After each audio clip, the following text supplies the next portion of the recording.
जय Hind. Study trends में आपका स्वागत है। आज हम आप लोगों के लिए लेकर आए हैं मैट्रिक के विगत वर्षों में पूछे गए दो चर वाले रैखिक समीकरण के वे महत्वपूर्ण प्रश्न जो आने वाले बोर्ड के एग्ज़ाम में भी पूछे जाने की संभावनाएं हैं। चलिए हम इस प्रश्नों के एक बेहतरीन और एक अच्छे तरीके सीखें जिससे हम आसानी से और बहुत कम समय में इसको हल करने का तरीका सीख लें और जल्दी से जल्दी और ज़्यादा से ज़्यादा स्कोर एग्ज़ाम में कर पाएँ। तो चलिए देर ना करते हुए शुरू करते हैं आज का पहला सवाल। और ये है हमारा आज का पहला सवाल। पहला सवाल कह रहा है कि दो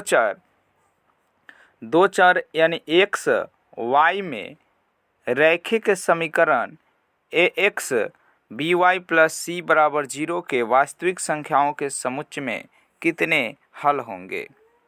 तो देखिए यहाँ पर आपको एक बात जानना जरूरी है कि जब भी रैखिक समीकरण का बात किया जाए, रैखिक समीकरण में अगर दो चर वाला बात किया जाए तो दो चर को हल करने के लिए दो समीकरण होना अनिवार्य है। अगर दो समीकरण नहीं है तो हम उसके हल नहीं निकाल सकते हैं, यानी उसके हल अनंत भी नहीं हो सकते हैं। इसलिए हमारा आंसर जो होगा ऑप्शन डी पर जाता है, यानी इनमें से कोई नहीं, इसका हम लोग हल निकाल ही नहीं सकते हैं। चलिए अगले प्रश्न की ओर देखा जाए तो अगला प्रश्न कह रहा है कि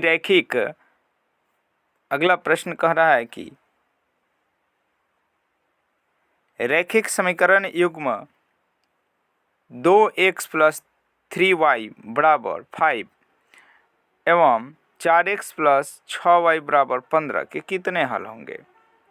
तो देखिए यहाँ पर देखने वाली बात है कि ये जो पहला है, जो ये पहला है, तो पहला देखिएगा 2 है और ये 4 है, और दूसरा ये देखिएगा 3 है और ये 6 है, और ये देखिएगा कि यानी कि ये दोगुना है। एक्स का जो गुणांक है ये दोनों समीकरण में क्या है जी, पहले वाले से दूसरा दोगुना है। वाई के भी गुणांक है तो दोगुना है, लेकिन जो यानी सी जो अचर पद है वो क्या है, 3 गुना है। इसका मतलब पहले वाले दो बराबर है, ऐसे आप समझिए। यहाँ पर हमको चेक क्या करना पड़ता है, A1 बट्टा A2 और B1 बट्टा B2 और क्या चेक करना पड़ता है, C1 बट्टा C2। तो यहाँ पर देख रहे हैं ये दोनों बराबर है, लेकिन ये वाला बराबर नहीं है। इसका मतलब ये होता है कि इसका कोई हल नहीं होता है, और कोई हल नहीं होता है और रेखाएं अगर पूछेगी तो कहिएगा समांतर होती है, ठीक है। और तीसरा पूछता है कि यह संगत है कि असंगत, तो जब कोई हल होगा ही नहीं तो ये क्या होगा, असंगत हो जाएगा। तो आपका यहाँ पर आंसर जो था, यानी कि यहाँ पर कोई हल नहीं होगा, तो यानी कि आंसर जो होगा, यानी आप देख सकते हैं कि ऑप्शन नंबर डी कह रहा है कि कोई हल नहीं है। चलिए अगले प्रश्न की ओर चलते हैं। और अगला प्रश्न कह रहा है कि यदि रैखिक समीकरणों का युग्म संगत है तो उनके द्वारा निरूपित रेखाएं होती है। तो संगत होगा तो देखिए या तो उसके एक हल होंगे या अनेक हल होंगे, तभी उसको संगत कहेंगे, ठीक है। तो ऐसी स्थिति तब आती है जब रेखाएं प्रतिच्छेदी हो या समपाती हो। तो इसलिए आंसर हमारा क्या हो जाएगा कि प्रतिच्छेदी या समपाती रेखाएं हो, तो ऐसा नौबत आएगा कि उसको हम लोग कहेंगे कि समीकरणों का युग्म संगत है। चलिए अगले सवाल की ओर चलते हैं।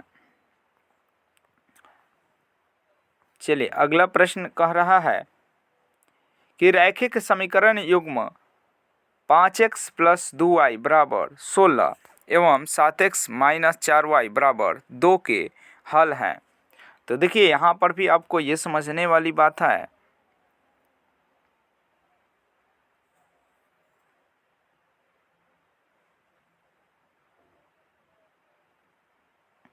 कि यहाँ पर कह रहा है कि ये देखिए हल हैं, यानी कि आप बस सिंपल ये देखिए, जब भी ऐसा प्रश्न है तो x का वैल्यू और y का वैल्यू पुट करके रखिए और देखिए कौन सा आंसर हो सकता है। तो चलिए अगर हम पहली वाली को देखते हैं तो हम x के जगह पर 2 रखते हैं तो 5 दूना 10 हो जाएगा, 10 होगा। और ये देखिए अगर 3 रख रहे हैं इसका वैल्यू तो 3 दूना 6, तो 10 6 16, ये तो ठीक ठाक है।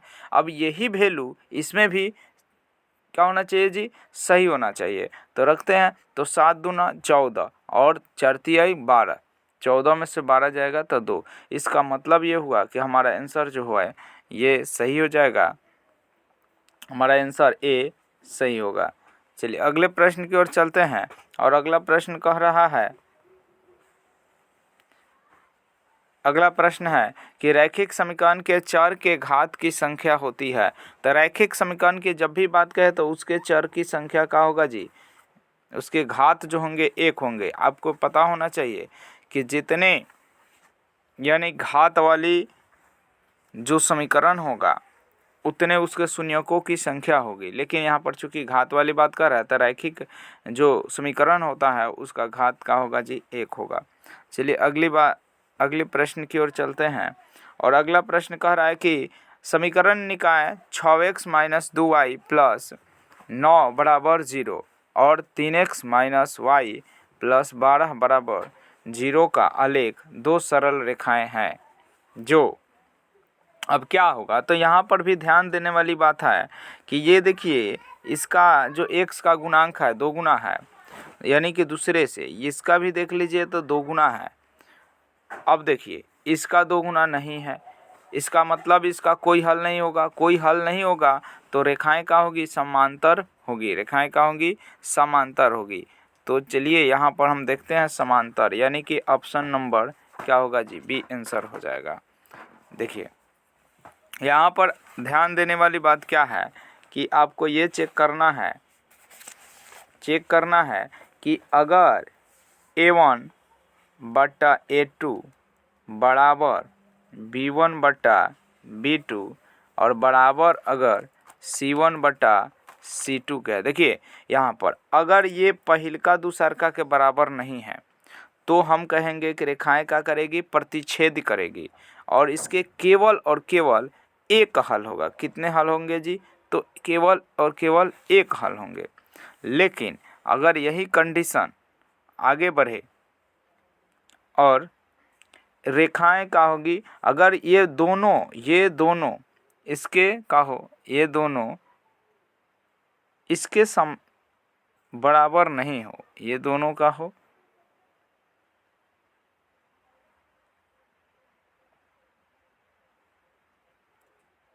इसके बराबर नहीं हो तो क्या होगी, तो रेखाएं समांतर होगी, यानी इसका कोई हल नहीं होगा। लेकिन अगर ऐसा कंडीशन हो जाए कि ये तीनों का तीनों बराबर हो जाए तो इसके जो हल होंगे अनेक हल होंगे और ये रेखाएं जो होगी समपाती हो जाएगी, समपाती। अब यहाँ पर तीसरा कंडीशन से सवाल इसे घुमाता है, कहता है कि बताइए कि जो रैखिक युग्म है संगत है कि असंगत है। तो आपको ध्यान देने वाली बात यह है कि जब भी हल होगा, चाहे हल एक हो चाहे अनेक हो, तो हम कहेंगे कि रेखाएं का है जी, तो संगत है। रेखाएं युग्म का है जी, संगत है, समीकरण युग्म संगत है। अगर कोई हल नहीं होगा तब कहेंगे कि क्या है जी, तो असंगत है। तो इसको ध्यान में रखिएगा। चलिए हम लोग नेक्स्ट सवाल की ओर चलते हैं और नेक्स्ट सवाल आपका कह रहा है कि k के किस मान के लिए समीकरण 3x - y बराबर -8 तथा 6x - ky बराबर -16 समपाती रेखाओं को प्रदर्शित करते हैं। समपाती की बात है, इसका मतलब तीनों का गुणांक हो जाए, बराबर होना चाहिए। यानी ये देखिए ये 3 का ई का है 2 गुना है, ये देखिए y यहाँ पर 2 गुना होना चाहिए और ये जो 8 है ये इसका का है जी, 2 गुना हिले है। इसका मतलब y का गुणांक क्या है, 1 है, तो इस k का वैल्यू क्या होना चाहिए बताइए, 2 गुना होना चाहिए। यानी 1 का क्या हो जाएगा, 2 गुना, यानी 2 हो जाएगा। क्या हो जाएगा जी, तो 2 हो जाएगा। तो हमारा जो आंसर होगा खोजिए 2, तो 2 यहाँ पर है। इसलिए हमारा आंसर 2 हो जाएगा। चलिए अगले सवाल की ओर चलते हैं। अगला सवाल कह रहा है निम्नलिखित में से किस समीकरण का मूल्य 2 है। तो अब देखिए इसमें हम 2 का वैल्यू रखते हैं और x के जगह पर 2 का वैल्यू रखेंगे। अब पूरे समीकरण का अगर मान 0 के बराबर हो जाए तो हम कहते हैं कि यह उसका मूल है। तो चलिए हम चुनते हैं, 1 में रखिए, ऑप्शन 1 में हम लोग रख कर देखते हैं। तो 2 का स्क्वायर करेंगे तो 4, अब यहाँ पर 2 से गुना करेंगे तो 4 दूना 8। अब देखिए 2 का स्क्वायर किए हैं 4 और 4 और यहाँ पर क्या हो गया है जी 8 हो गया।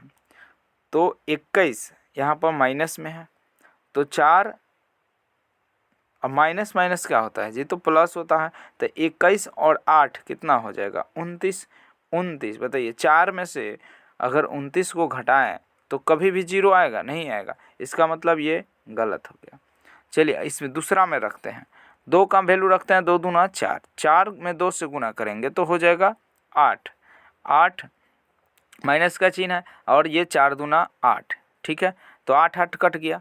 अब देखिए यहाँ पर अगर 5 बच गया, ये 0 नहीं हुआ, इसका मतलब ये भी गलत है। चलिए अगले प्रश्न की ओर इसी में देखते हैं। ऑप्शन करें कि यहाँ पर तो 2 का स्क्वायर करेंगे तो 4 होगा और यहाँ पर माइनस 2 दूना तो ये भी 4 हो गया। अब बताइए 4 4 खत्म हो गया यानी कि 1 बचा, ये भी नहीं हुआ। चलिए यहाँ देखते हैं, अगर 2 का स्क्वायर करते हैं तो 4, 4 दूना के 8 हुआ और यहाँ पर 7 दूना के 14 हो जाएगा और ये प्लस 6 है। अब देखिए ये 8 6 14, 14 में से 14 गया तो 0, यानी कि यही हमारा आंसर हो जाएगा, यानी ऑप्शन नंबर क्या हो जाएगा जी तो डी। चलिए अगले प्रश्न की ओर चलते हैं। आपको इसी तरह से रख रख कर चेक करना पड़ता है। देखिए यदि 2 चर में 2 रैखिक समीकरणों के आलेख प्रतिच्छेदी हो तो हलों की संख्या क्या होगा। प्रतिच्छेद का जब भी बात कहा इसका मतलब क्या हुआ जी, प्रतिच्छेद होगा तो केवल उसका एक हल होता, अद्वितीय हल होगा, एक और केवल एक अद्वितीय हल होगा। अगले प्रश्न की ओर चलते हैं और अगला प्रश्न कह रहा है कि यदि 3x - 5y बराबर 0 तथा 9x + 15y बराबर 0 तो x और y का मान होंगे। तो चलिए वही बात है कि इसमें पुट कर करके चेक करते हैं। चलिए हम ऑप्शन ए से उठाते हैं और x का वैल्यू तो 3 एकम 3 और y का वैल्यू 1 तो 5 एकम 5। तो 5 में से 3 में से 5 कहीं हो जाएगा तो 0 तो होगा नहीं, यानी ऑप्शन नंबर ए गलत हो गया। चलिए ऑप्शन हम बी देखते हैं। तो ऑप्शन बी में 0 रखते हैं तो देखिए x के जगह पर 0 रखिए, y के जगह पर 0 तो 0 - 0 यानी 0। फिर वही बात, अब इसमें भी रख कर वही चीज़ आ जाए तब ही कहेंगे, यानी कि आंसर जो होगा वो क्या हो सकता है जी, यानी कि x का वैल्यू भी 0 और y का वैल्यू भी 0 रखना पड़ेगा। चलिए अगले प्रश्न की ओर चलते हैं और अगला प्रश्न देखते हैं। कह रहा है कि युग्म समीकरण x + 2y बराबर 4 तथा 2x + 4y बराबर 8 का है। अब देखिए यहाँ पर देखते हैं आप ध्यान से, तो ये 1 का 2 गुना है और इसका जो गुणांक है ये भी 2 गुना है और इसका भी गुणांक जो है 2 गुना है, यानी तीनों का तीनों, यानी x का गुणांक, y का गुणांक और जो c है वो भी 2 गुना है, यानी a भी 2 गुना है, b भी 2 गुना है, c भी 2 गुना है। इसका मतलब सब के सब बराबर होगा, बराबर होगा तो अनगिनत हल होंगे, अनगिनत हल होते हैं और इसकी जो रेखाएं होंगी समपाती होगी, यानी आंसर हमारा डी हो गया। चलिए अगले सवाल की ओर चलते हैं और अगला सवाल कह रहा है कि x + y बराबर 3 तथा 3x - 2y बराबर 4 के हल हैं। फिर वही बात, यहाँ पर हम वैल्यू रख रख के पुट करेंगे, इसको संतुष्ट कर दे तो वही आंसर हो जाता है। तो रखेंगे 2 और 1 3, तो ये भी तो ठीक है, लेकिन दूसरे समीकरण में भी संतुष्ट होना चाहिए। तो 3 दूना 6 और 2 एकम 2, तो 6 में से 2 गया 4, यानी हमारा ऑप्शन जो ए है वो क्या हो रहा है जी, सही हो रहा है। चलिए अगले प्रश्न की ओर चलते हैं और अगला प्रश्न कह रहा है कि यदि x बराबर a हो और y बराबर b हो, यानी x के मान रख दीजिए a और y का मान b रख दीजिए, तो ये जो समीकरण है और ये इसके हल क्या होंगे, a और b का वैल्यू बताना है। तो चलिए हम ए के जगह पर अगर ऑप्शन ए से लेकर चलते हैं और 3 रखते हैं तो 3 और 5 रखते हैं बी के जगह पर, y का मान b है तो b के जगह 5 रखते हैं तो कभी 2 आएगा, इसका मतलब ये नहीं होगा। अब चलिए आगे, यहाँ 3 रखते हैं, आपको ये पता होना चाहिए कॉम में से घटाएंगे तो 2 आएगा नहीं, तो इसलिए इहो नहीं होगा। यहाँ पर देखिए 3 रखते हैं x का वैल्यू, y का मान 1 रखते हैं तो 3 में से 1 गया तो 2, ये अभी ठीक ठाक है। अब चलिए इसमें भी पुट करिए, यानी x के जगह पर हम 3 रखते हैं, y के जगह पर 1 तो 3 है 1 4, यानी ऑप्शन नंबर सी हमारा क्या हो जा रहा है जी, सही हो जा रहा है। चलिए अगले प्रश्न की ओर चलते हैं। ये सब पूछा हुआ प्रश्न है जो परीक्षाओं में पूछा गया है। चलिए के किस मान के लिए, 14 नंबर प्रश्न को देखते हैं। के किस मान के लिए समीकरण 3x माइनस वाई माइनस 5 बराबर 0 तथा 6x minus 2y minus k बराबर 0 का कोई हल नहीं है। तो यहाँ पर देखिएगा, इसके लिए देखते हैं तो ये जो 3 है 3 का 2 गुना है, और यहाँ पर कुछ नहीं है तो 1 है, 1 का ये भी 2 गुना है, और यहाँ पर 5 है तो 5 का क्या होना चाहिए। अगर कोई हल नहीं है इसका मतलब इसमें कुछ भी रख सकते हो, यानी कि 2 गुना है तो 10 तो होना नहीं चाहिए, ठीक है, तो 10 नहीं होना चाहिए, यानी कि 10 के बराबर नहीं है होना चाहिए, कोई हल नहीं हो तो 10 के बराबर नहीं होगा, यानी कि ये नहीं होना चाहिए। अब देखिए इसमें क्या है, अगर हम 2 रख रहे हैं, के का वैल्यू अगर हम 2 रख रहे हैं तो भी सही है। अगर हम कह रहे हैं कि 10 नहीं तो 0, तब देखिए 0 भी रख सकते हैं, के का मान 5 भी रख सकते हैं। फिर से एक बार क्वेश्चन को हम लोग समझते हैं। कह रहा है क्वेश्चन, के किस मान के लिए समीकरण इतना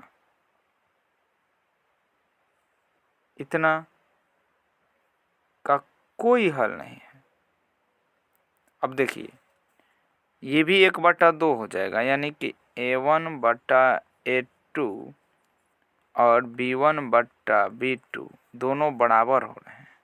हमको बराबर नहीं करना है c1/c2 का, तो हमको c1 में दिया है -5।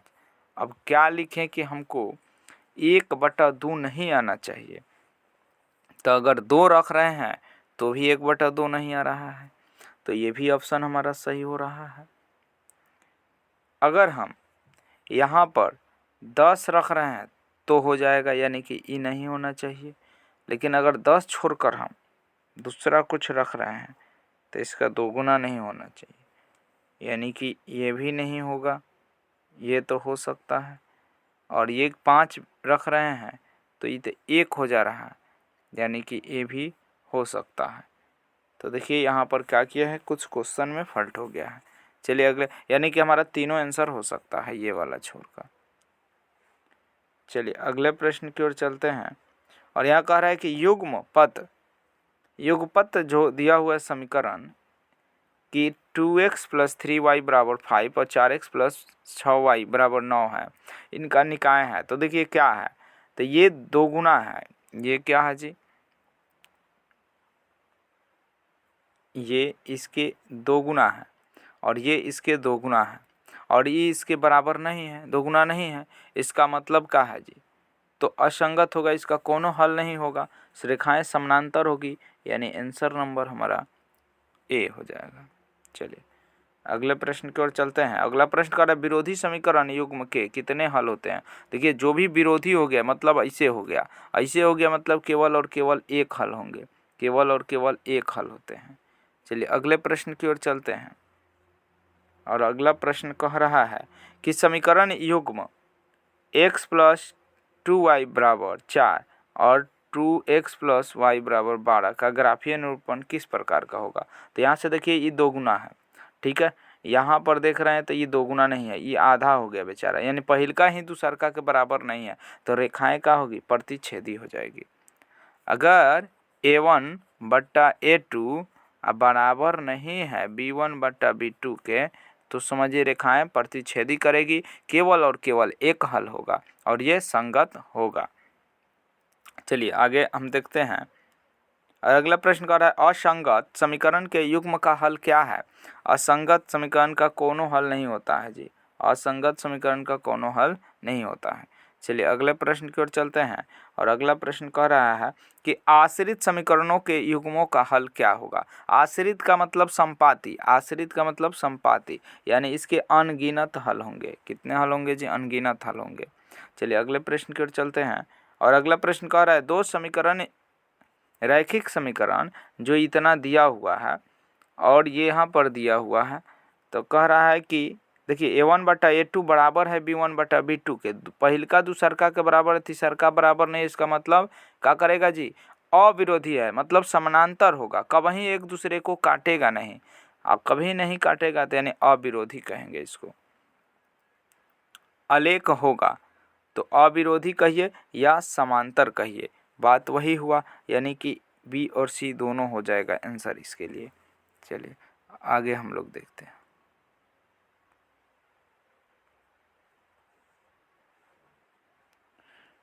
देखिए कह रहा है एक रैखिक समीकरण का घात होगा। रैखिक समीकरण जब भी बात आए, रैखिक समीकरण की बात आ जाए तो घात 1 हो जाएगा।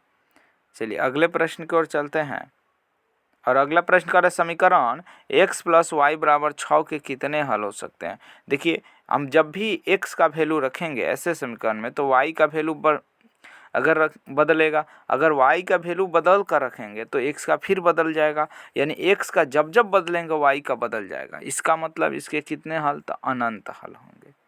चलिए अगले प्रश्न की ओर चलते हैं और अगला प्रश्न कह रहा है एक समीकरण, एक जो रैखिक समीकरण है जिसका कोई हल नहीं होता है। रैखिक समीकरण क्या कहलाता है? जिसका कोई हल नहीं होता है तो असंगत युग्म कहलाएगा। चलिए अगले प्रश्न की ओर चलते हैं और अगला प्रश्न कह रहा है कि यदि दो चर के रैखिक समीकरण 2x + 3y - 6 = 0 तो x अक्ष और y अक्ष कहाँ काटते हैं। मतलब आपको साफ साफ कह रहा है कि x का वैल्यू बताइए और y का वैल्यू बताइए। तो आप यहाँ पर रखिएगा और रखने के बाद पता चलेगा आपको कि क्या होगा। चलिए इसमें हम लोग रख कर चेक करेंगे। तो अगर हम पहले ऑप्शन को लेते हैं तो x के जगह पर 3 रखिए तो 3 दूना तो 6 हुआ, 3 दूना 6। और इसमें रखते हैं 2 तो 3 दूना 6 तो 6 और 6, अब माइनस है 6 तो कहिए 0 आएगा। ये तो दोनों कटेगा लेकिन ये 0 नहीं आएगा। इसका मतलब ऑप्शन हमारा ए का है तो गलत हो गया। ऑप्शन ए का हो गया तो नहीं होगा, ऑप्शन ए नहीं होगा। ऑप्शन बी को देखते हैं तो यहाँ पर पहले में 2 रखते हैं तो 2 दूना का हुआ 4 हुआ, अब प्लस है और इसमें 3 रखते हैं, 3 3 का 9 हुआ और माइनस 6 है तो 9 और 4 13, 13 में से 6 जाएगा 0 कहीं आएगा नहीं आएगा। इसका मतलब कि इहो गलत हो गया। अब चलिए हम लोग देखते हैं ऑप्शन सी में, तो सी रखते हैं तो ये 3 दूना 6 तो ये हो गया -6। आई देखो प्लस माइनस माइनस तो 3 दूना के 6 और फिर है -6। ये भी देख लीजिए बढ़िया से, ये भी नहीं हो पाएगा। कहाँ होगा? ये 0 आएगा नहीं आएगा। इसका मतलब आंसर का होगा इनमें से कोई नहीं, ऑप्शन डी हो जाएगा। चलिए अगले प्रश्न की ओर देखते हैं और अगला प्रश्न कह रहा है कि युग्म समीकरणों जैसे 2x + y = 6 और 4x - 2y = 4 का बताइए। यहाँ पर देखिए ये प्रश्न जो है ये क्या है जी, तो वेरी इम्पोर्टेंट है। क्यों? क्योंकि ये जो है 2018 में पूछा हुआ है प्रश्न है, इसलिए ध्यान से इसको समझिए। और ये देखिए सब चीज़ वही कह रहा है, यानी कि 2 का ये का है 2 गुना है, ये भी यानी कि ये क्या है जी 1/2, यानी कि ये भी 2 गुना ही है लेकिन माइनस है, यानी कि माइनस होने की वजह से यहाँ पर 1/2 होगा और यहाँ पर 1/-2 होगा। इसलिए बराबर इसको हम लोग नहीं कह सकते हैं। बराबर नहीं है इसका मतलब कौनो हल इसका हाँ नहीं पहिलका ही दूसरका के बराबर नहीं है, इसका मतलब अद्वितीय हल होगा। और रेखाएं जो होगी प्रतिच्छेद करेगी। रेखाएं क्या करेगी जी? प्रतिच्छेद करेगी। केवल और केवल एक अद्वितीय हल होगा। चलिए आगे बढ़ते हैं और अगला प्रश्न कह रहा है कि 2 चर वाले रैखिक समीकरण के व्यापक रूप हैं। तो 2 चर वाले रैखिक समीकरण के व्यापक रूप यही होते हैं, यानी ax + by + c = 0। चलिए अगले प्रश्न की ओर चलते हैं और अगला प्रश्न कह रहा है कि रैखिक समीकरणों के आश्रित युग्म को क्या कहते हैं। रैखिक समीकरण का आश्रित, आश्रित का मतलब जो संपाती हो, और संपाती होगा तो क्या होगा जी, तो संगत कहलाएगा। क्या होगा, संगत होगा। असंगत कौन होता है, जिसका कोनो हल नहीं होता है। असंगत कौन होता है, जिसका कोनो हल नहीं होता है, यानी कहीं रेखाएं नहीं कटेगी, यानी समानांतर होगी, तो अब असंगत कहेंगे। अगले प्रश्न की ओर चलते हैं। समीकरण निकाय 5x + 2y = 0 और x - 3y = 0 के अनगिनत हल के लिए a का मान बताना है। तो देखिए अनगिनत हल के लिए तो हम यहाँ पर देखते हैं कि पहला और अच्छा इसमें a का वैल्यू बताना है, और इसमें देखते हैं, इसमें जब देखते हैं तो ये क्या है, तो 2 और ये 3 है, यानी कि 2 - 2 का हो जाएगा 3 होना चाहिए, -2/3 होना चाहिए। तो यहाँ पर देखते हैं, और c का वैल्यू 0 दिया हुआ है, तो चूंकि ये हो ही नहीं सकता है, क्योंकि फिर c का वैल्यू क्या हो जाएगा, 0 हो जाएगा, तो इसलिए हम नहीं लिख सकते हैं। यानी ऑप्शन नंबर हमारा क्या सही हो जाएगा जी, ऑप्शन डी सही हो जाएगा। चलिए आगे प्रश्न की ओर देखते हैं, और अगले प्रश्न पर हम लोग देखते हैं। तो कह रहा है समीकरण निकाय, समीकरण निकाय यानी x + y = 2 है, और यहाँ पर 2x + ay = 4 है, तो क्या होगा।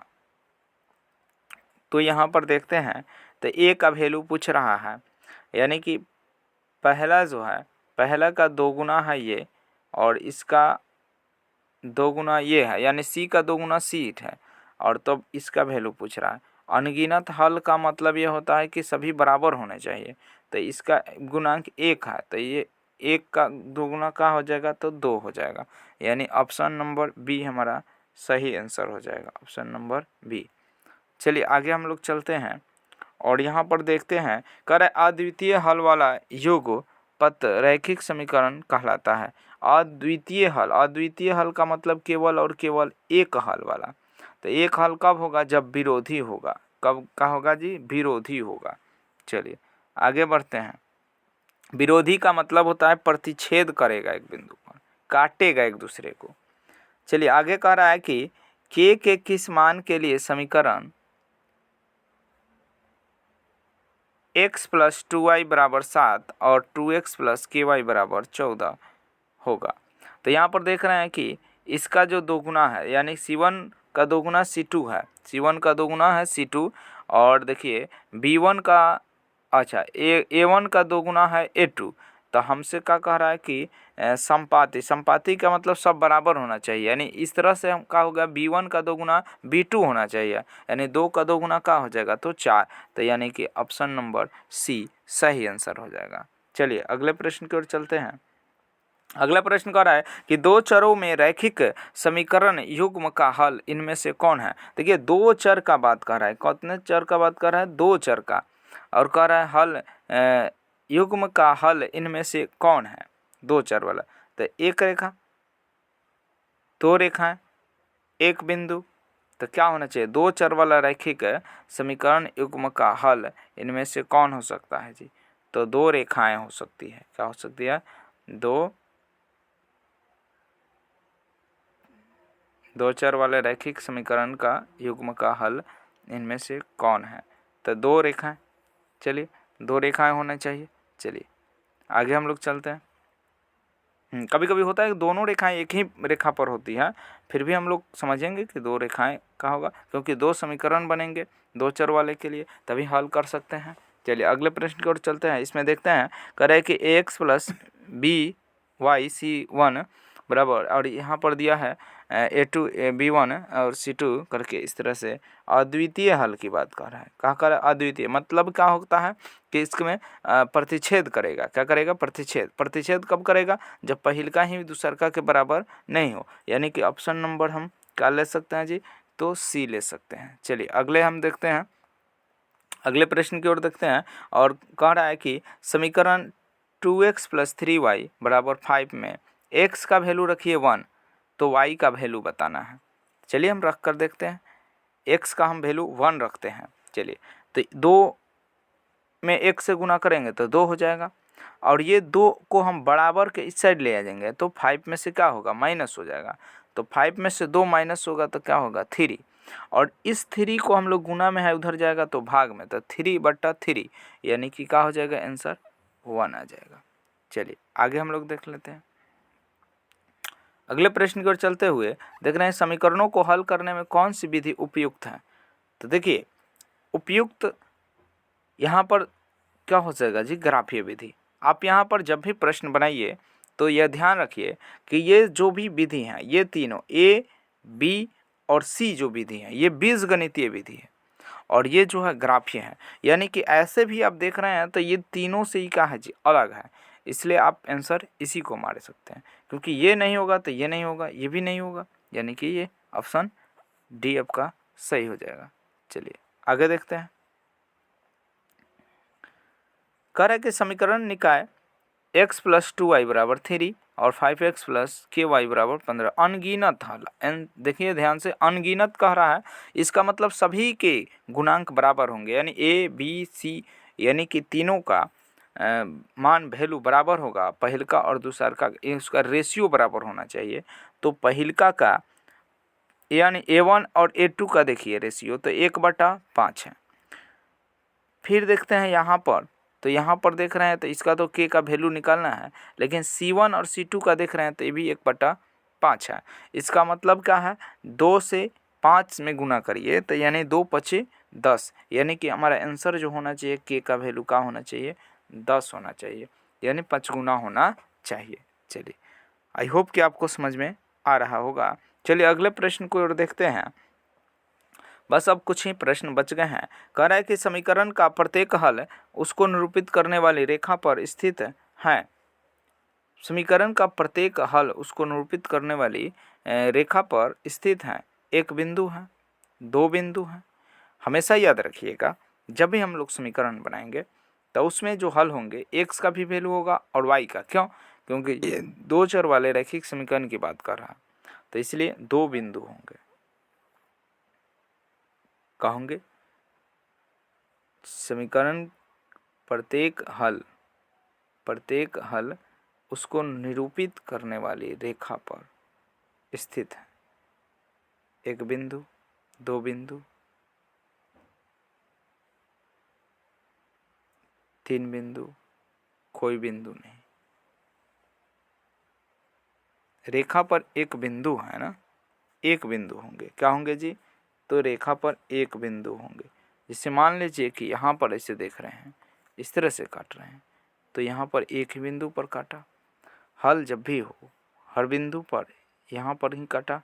अगर मान लीजिए इस तरह से रहे तो यहाँ पर ही काटा। ठीक है, क्या कर सकते हैं। चलिए आगे हम लोग देखते हैं।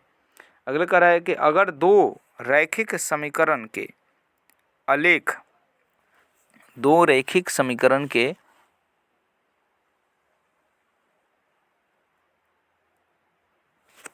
एक बिंदु होना चाहिए, एक ही बिंदु इसका आंसर होगा, एक ही बिंदु होगा। चलिए अगर कह रहा है 38 नंबर देखते हैं। अगर दो रैखिक समीकरण के आलेख समांतर रेखाएं हैं तो रैखिक समीकरण का युग्म का क्या होगा जी? तो अद्वितीय हल है कि दो हल होंगे। यहाँ पर ध्यान देने वाली बात है कि समांतर, यहाँ देखिए तो समांतर में क्या होता है जी, कभी एक दूसरे को काटेगा ही नहीं। काटेगा नहीं तो इसका कोनो हल नहीं होता है, तो कोई हल नहीं होगा। चलिए आगे हम लोग देखते हैं। और अगला प्रश्न कह रहा है, देखिए सेकेंड लास्ट है, यानी अंतिम प्रश्न से एक कम है।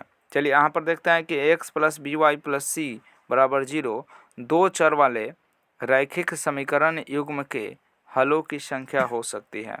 तो यहाँ पर देखिए हलों की संख्या, चूँकि इसमें a और b इसके क्या है जी, एक ही प्रश्न है। दो चर वाले रैखिक समीकरण है तो इसको हल करने के लिए कितने समीकरण चाहिए? दो चाहिए। इसमें है नहीं, इसका मतलब इसके कितने हल हो सकते हैं? अनंत हल होंगे। क्या होंगे जी? अनंत हल होंगे। अब देखिए और अगला प्रश्न है, लास्ट है, कह रहा है कि दो चर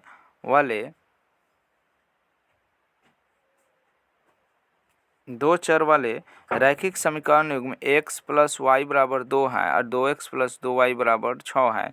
निम्न से कौन सा गुण रखते हैं? कौन सा गुण रखते हैं।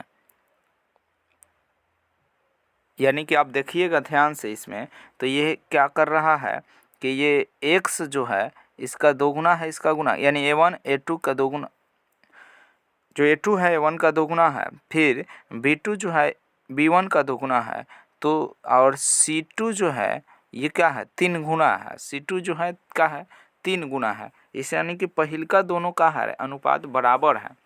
बराबर जब पहिलका, यानी कि आप सोचिए a1/a2 और b1/b2 जो है क्या है, अगर बराबर हैं तो आप ये समझिएगा उसको कि ये क्या होंगे जी, ये दोनों बराबर है, तीसरा बराबर नहीं है, यानी c1/c2 बराबर नहीं है।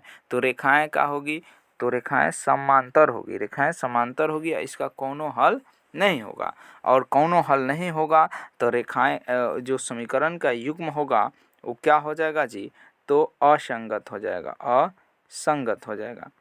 चलिए आज के लिए इतना ही, फिर मिलेंगे एक नए वीडियो में और नए टॉपिक के साथ। तब तक खुश रहिए, मस्त रहिए और पढ़ाई से जुड़े रहिए, खूब